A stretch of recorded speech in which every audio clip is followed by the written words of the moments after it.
But at the same time, it's kind of weird just to sit down in the snow and just like watch your oxygen run out. It feels like you're just kind of going out or giving up without a fight, which is just a very weird sensation. So I'm kind of just sitting there trying to logically make sense of all this in my mind and like, what should I do? After months of mental and physical preparation resulted in his successful ascent of Mount Everest, Consulting Senior Manager Ian Stewart had little time to celebrate at the summit, quickly realizing his remaining oxygen levels were dangerously low. In the second part of my conversation with Ian, he recounts the life-threatening descent that proved to be his greatest challenge, how he ultimately was saved by a friend, and what he learned about himself, his life, and taking unnecessary risks. Now, ordinarily, to get back to the balcony from the summit should have only taken me about 2 to 2.5 hours. I buffered a lot of extra oxygen for this kind of case. However, going back to that viral photo you were talking about, that was taken on the summit ridge. So there's a ridge between the south summit of Everest and the actual summit, which vertically speaking is only a couple hundred feet difference. It's really minute, but you have to traverse this long ridge that has all these ups and downs, and it's very much a single file ridge. On the south side of you, you have the Lhotse face, which is basically a near vertical 8,000 foot drop all the way down to Camp 2. On the north side of you, you've got the Kangshung face, which is a near vertical 11,000 foot drop down into Tibet. And so you're kind of perched very precariously on this single file ridge, and there's still people coming up and going down, and getting around people is extremely difficult and extremely dangerous. And so as we're coming down the mountain, the first technical feature you get to from the summit is this thing called the Hillary Step. Now, the Hillary Step used to be this 40-foot vertical rock face that was a really challenging obstacle near the summit. If you've ever read Into Thin Air, this is where the lines got held up near the summit that ultimately led people to summit really late. So this used to be the main bottleneck on Everest. Now, after the earthquake in, I believe it was 2016, that actually knocked part of the Hillary Step down. And so it's no longer this 40-foot vertical rock face, but now this kind of slanted, like 45, 50 degree angle rock face that's tricky, but it's not that hard. Okay. It's tricky because you're wearing crampons, which are basically, these metal spikes on your feet, and you're walking across like slick rock with ice and stuff. And just the fact that like you're looking down to the side, and there's an 8,000 feet of air below your feet. So you have to like kind of freak anyone out. So it's not that hard, but people get stuck there. And on my way down at the top of the Hillary Step, there was basically a giant log jam. And there was a woman that was trying to come up the Hillary Step, which, by the way, it's one up or one down. It's only one person can be on it at a time. And this woman kind of got halfway up it and just froze. And I'd seen this woman before. She was just not terribly experienced, and kind of got to this quasi-technical section and just kind of froze out of fear. And we stood at the top of the Hillary Step for over an hour waiting for her to like get through it. And this whole time you're sitting there and your oxygen's down to 2.5 hours. You've used up half of that just sitting there going nowhere.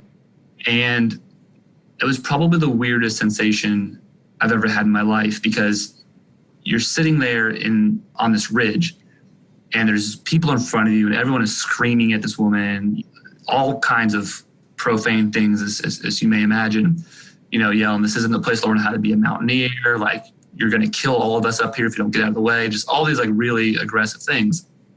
And I'm kind of sitting behind all these people thinking to myself, well, it's not going to really help anyone for me to start screaming too, despite the fact I'm extremely frustrated now, growing increasingly scared. But at the same time, it's kind of weird just to sit down in the snow and just like watch your oxygen run out. It feels like you're just kind of going out or giving up without a fight, which is just a very weird sensation. So I'm kind of just sitting there trying to logically make sense of all this in my mind and like, what should I do? And Ian, I'm imagining, you can't be alone in terms of the precariousness of the situation, right? As far as the other climbers go too. Yeah, no, I was probably, 15th or 20th in line to the edge of the top of the Hillary Step. And there was 20 people in front of me just screaming at this woman, down at her. And then, another probably 50 people behind her trying to come up, screaming at her. So even once she gets through, you're trying to navigate around all these other people, and you still have to wait your turn in line to go down and let other people come up. So it was definitely mayhem for about an hour or so up there. I can only imagine. So she eventually got up or went back down, or obviously something happened. Yeah, they eventually got her up and sort of through the crowd of people that was sitting up there. She received a lot of choice words as she came through. But she was just one example of people that were up there. There was a woman on my way up the Hillary step that she was in front of me. I got to the top of the Hillary step right behind her. And there was this 4-foot ice wall you had to climb over. And I ended up having to literally get down on my haunches, pick her up on my shoulders, and stand her up and throw her over the edge to keep her moving up, because she just kind of stopped and froze there for 15 minutes. So you get back down. Maybe talk about it the minute of when you realized the risk of, oh my goodness, is this the end for me? Versus, okay, I'm in the clear. Can you talk a little bit about that transition period of time and just what was going through your mind then? Coming down from the summit and you realize that you're running precariously low on oxygen, you don't at any point actually think about dying or if you're going to die. It's kind of a thought you don't want to entertain at all. But you do recognize the chain of events that's going to occur if that happens. I mean, if you run out of oxygen, the first thing that's going to happen is you're going to start getting really, really cold. And one of the main things that oxygen does for you that people don't realize is it actually helps keep your body and particularly your extremities, your fingers and toes warm. And so if you run out, you're going to start getting really, really cold. And you're probably going to get frostbite pretty quickly. And then the next thing is you're probably going to start getting hypothermic and dizzy. And at some point, you're probably going to want to sit down. And then that's where things can really go poorly. So you're kind of just working your way down and just trying to hold off the first step in that chain of events from occurring, which is how far can I get down before I run out of oxygen?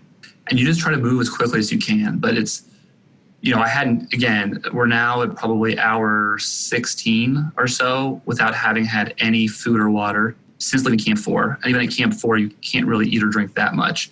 So extremely dehydrated and just sapped of all energy. And I'd gotten down to about 5 minutes of oxygen left when luckily one of the Sherpas in our group who had already gone down ahead of us came back up with our spare tank of oxygen from the balcony. And we were able to kind of swap out and put new oxygen in. And then at that point, I knew I was in a better spot, but I didn't feel totally safe yet because there had also been this massive storm that had come in and it was whiteout conditions. You literally couldn't see where your feet were. You're just kind of stumbling and falling down the mountain. You're trying to watch where you're placing your feet, but again, you can't see your feet. So you're stepping off ledges all the time and tumbling down, and you're roped in, but you're only roped in. You're still going to slide down this rope until you get to the next anchor point, which in some cases could be 100 yards away. And you could very easily break a leg or a back or an arm or anything.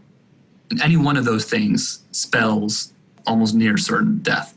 And so you're kind of working your way down again through this sort of ice storm. You're looking around and there's these people littered all over the mountain that are just sitting there with their faces buried in their hands. And you're kind of just wondering, is there anything I can do to help these people? And you'll stop and you'll tap them on the shoulder sometimes, but everyone's so out of it, they just tell you to go on. And it's not really much you can do anyways because I can barely stand up on my own accord. But you've got an innate desire to still go check on others that might be in worse spots than you. You do. I mean, and I think it comes down to you put yourself in that situation. And I can't imagine a scarier thought than needing help and having people just walk by me and not try to help.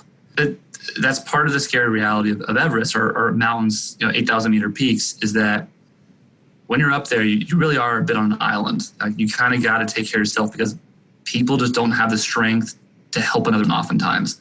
It wasn't really until about, 15 to 20 minutes before I got back to Camp 4 where you could actually see the tents. You were off the steepest flanks of the summit and it kind of flattens out a bit. And at this point, the wind's blowing, 60, 70 miles per hour. There's just ice pelting you in the face. Everything is just the skin's getting rubbed raw from all the ice hitting you. But at that point, you realize I'm through the worst of it.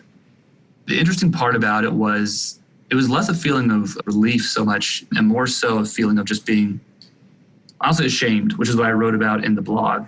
It's this notion of, as someone that's done a bit of mountaineering, you got to know when you're in a position that you should turn around, right? You can't just leave this up to chance because when you leave it up to chance, you risk something very severe happening.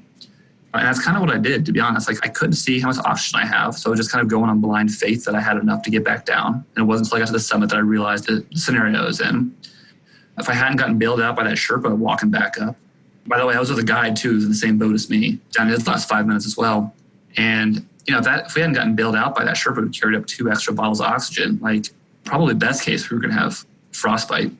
You just start running through all this stuff and you're like, these are all the things that I said I would not do. You put yourself in harm's way, right? Yeah. Yeah. And so you're mostly just ashamed, because at the end of the day, and I truly believe this, it's just a hill. I mean, yeah, it's a really big hill and it's pretty famous and stuff, but my life's not really any different having done it. No mountain is worth dying over, or even losing a finger over or a toe over. And I think the problem with Everest is that there's so much prestige around it and people grow up idolizing it so much that you do get this tunnel vision or this summit fever, even when you're prepared to try to not have it. Every day we're on the mountain, I would repeat, like, it's not about getting to the summit, it's about getting home safely. But you kind of get caught up in this trance as you get close to the summit. You're like, man, I'm at 28,000 feet. I'm really close. There's no turning back now at this point mentality. I could see it. It's been a singular goal for how long, and all the training and the preparation. I think I can certainly understand that position of saying, nope, I'm keeping going. Do you think, Ian, I guess the $1 million question at the end of the day, was it worth it? It was worth the attempt, because I think if I had never attempted it, I would have always looked back and regretted not trying. I have no doubts about that. So I'm glad I went there. I'm glad I did it. I met some really incredible people. I got to fulfill a lifelong dream. So from that regard, yes. Now, the real question, I'll actually spin your question a little bit, sure, which is, if I hadn't summited, would it be worth it to me to go back and try a second time to summit? Okay, good question. I like your spin better than mine. And that's a really tough one that I have a tough time even answering now, because the reality is, no, it would not be worth going back a second time.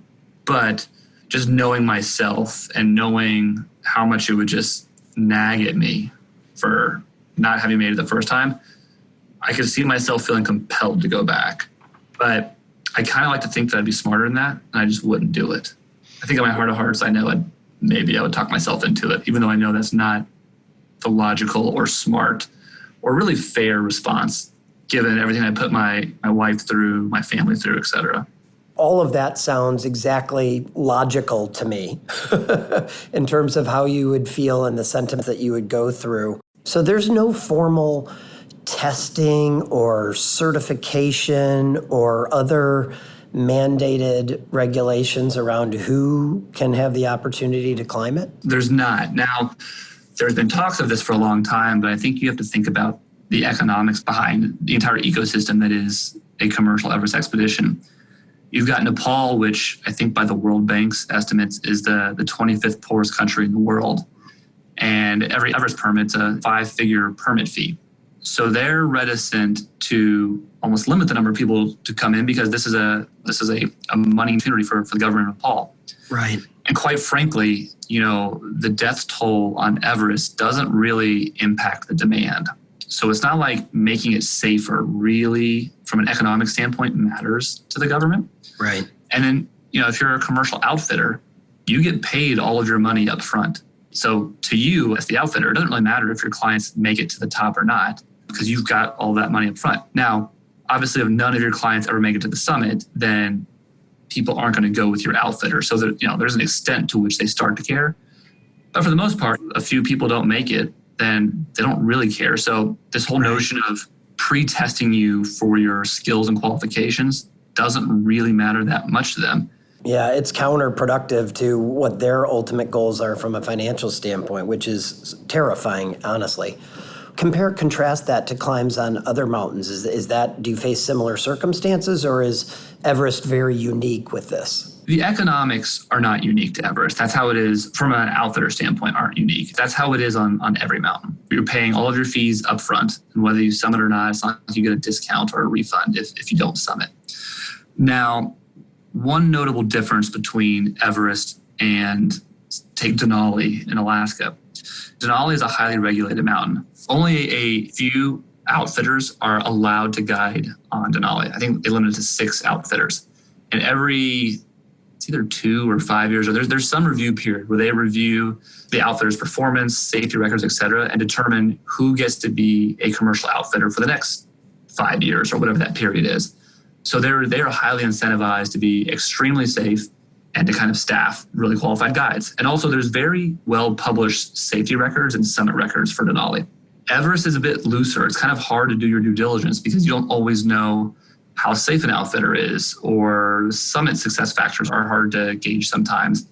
And something that's really crazy about Everest is that if someone dies on their expedition, won't even register that death under the outfitter's name. They'll have a shell company that they'll register the death under, so that if you look up a safety record for an outfitter, they actually look like they've got a perfect safety record, when in fact they don't really. So there's just a lot of things that sort of come with climbing a mountain in that part of the world.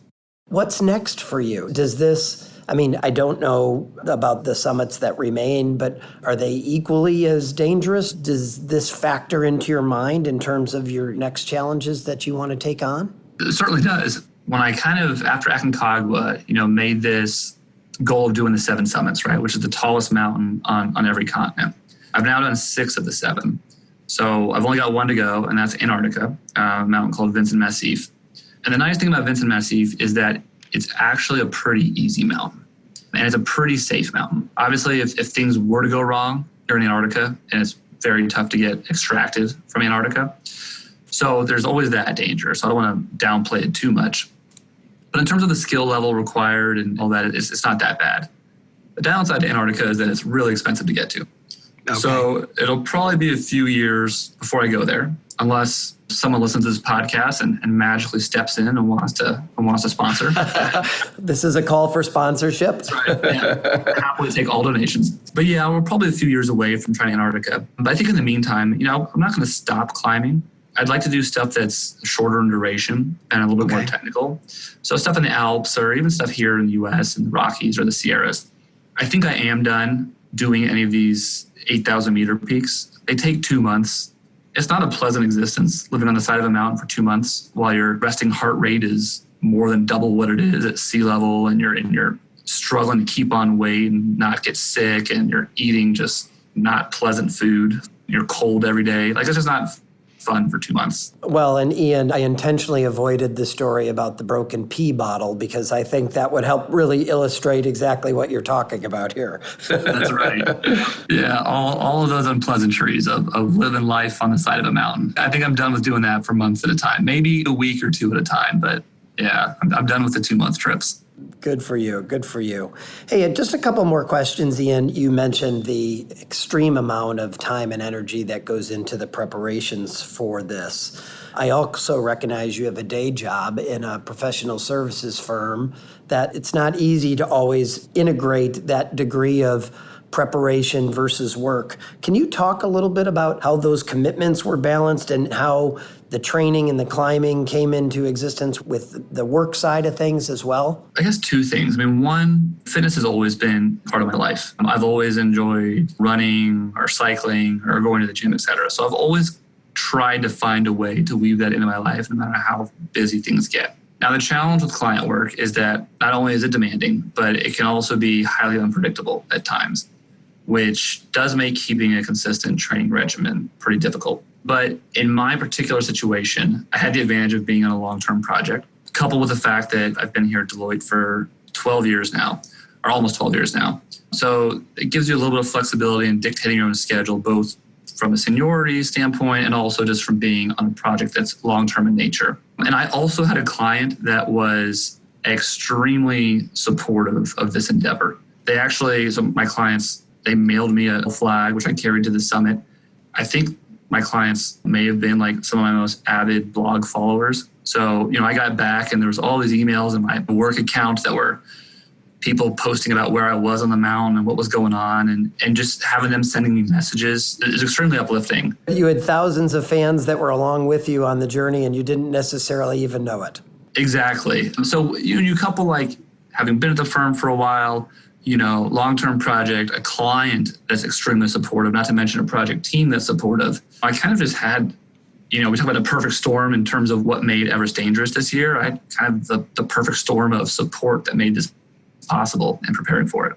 Oh, that is great. I think your story is amazing. I think what you've accomplished is extraordinary, and congratulations to you on all of your accomplishments. And I wish you the best of luck as you get that little one done down in Antarctica here in the years to come. So we can call it 7 for 7. All right. I hope so. All right, Ian. Hey, thanks again so much for the time today, and appreciate you sharing your story with us today on the Who We Are podcast. Absolutely. Thank you, guys. Thank you for listening to today's podcast, and remember to subscribe to the Who We Are podcast. You can find us on Deloitte.com, iTunes, Spotify, and anywhere else you listen to podcasts. And don't forget to send us your thoughts, suggestions, and story ideas for future podcasts by emailing us at ustalent@deloitte.com.